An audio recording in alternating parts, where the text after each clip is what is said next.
What is up, guys, and welcome back to BTD Battles Mobile, episode 71, and today we actually have a challenge video. I've been doing quite a bit of Battle Arena, and now I'm moving on to some challenges, and great news, I actually emailed Ninja Kiwi, gave him the link to my video where I described the glitch, and they took away some of my losses, so I'm really appreciative about that because that was really annoying. So my next video, you'll see that I have reduced losses. And yeah, so once I get up the next video, you'll see that.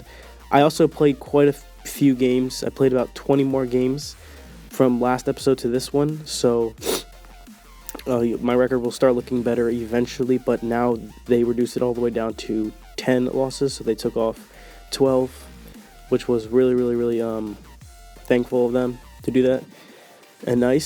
So now I'm just bringing out a little challenge for you. I did this with Zane. Hasn't been one of my videos for quite a while, but he's a pretty good player, so we do a challenge called Fiery Madness. I put it up in the beginning of the video. The challenge was 4-2 tack, 4-4 mortar, and 4-4 cannon, I think. If not, then it was like a 4-2 or 2-4. I'm pretty sure it was a 4-4 cannon, though.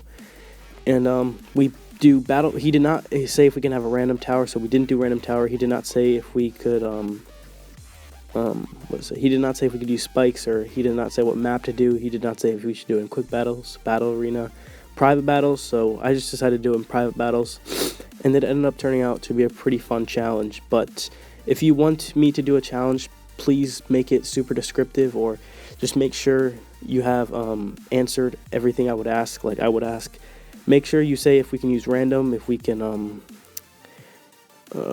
if we play in quick battles on the mobile, or just be very specific with your challenge so that I know what I'm doing and I don't cheat or anything like that.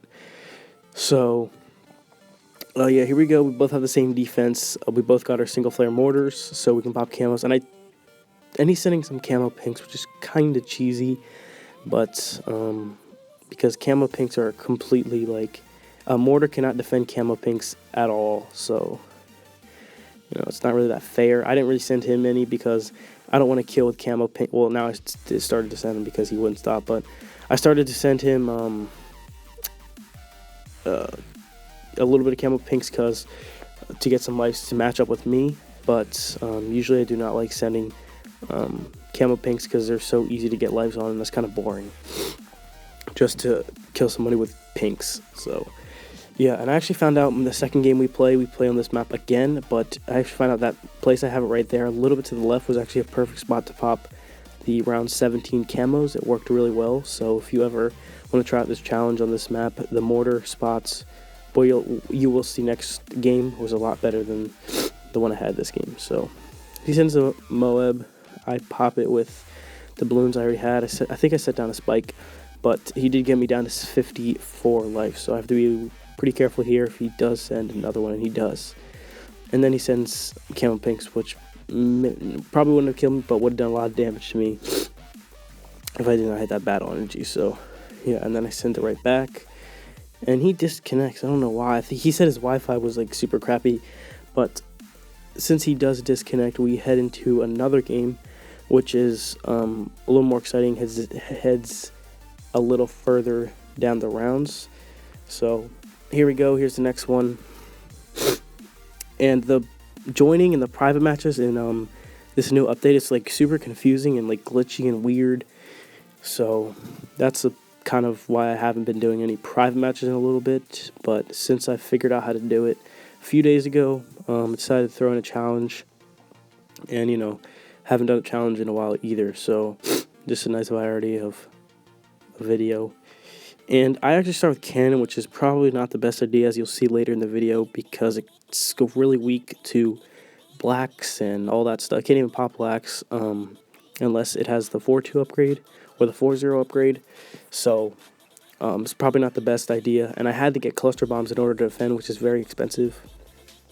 I think it's like the same amount of defense he has, or the same amount of money of the defense he has. But it is very vulnerable to pinks, as you'll see. In flash battles, the cluster bombs can defend pinks a lot better than in mobile. But in mobile, as you can see, cluster bombs is not defending the pinks very well. And here comes blacks. I knew he was going to send it right away, so I get up the tax sprayer. But we still, I think, lose some lives here. Yep.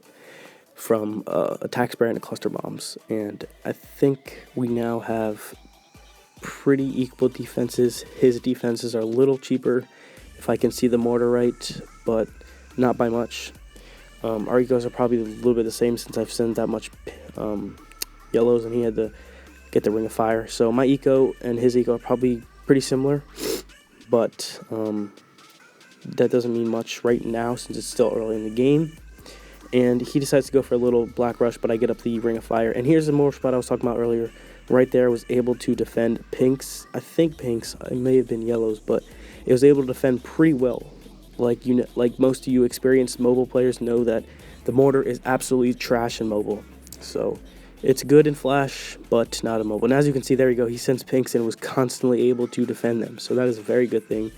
And I took note of that to make sure that I put the mortar spot there any other time I have a challenge. So yeah, I'm sorry for the sniffles. I actually got a cold right now, but it is 3 days, so that is when I'm going to get out my new video. And I actually have school off on Monday, so that's going to be a good thing. We're going to get out another video by then. And yeah, but I definitely get up a lot more defense for that. Ceramic key only gets up the tax sprayer, but I get up a little more because I don't want to worry about round 18 like he did. He just got up the cannon every time, but I instead want to get up the tack or the tax sprayer. So that's what I do. He ends up getting the cannon, as you can see. I don't really think that's as effective.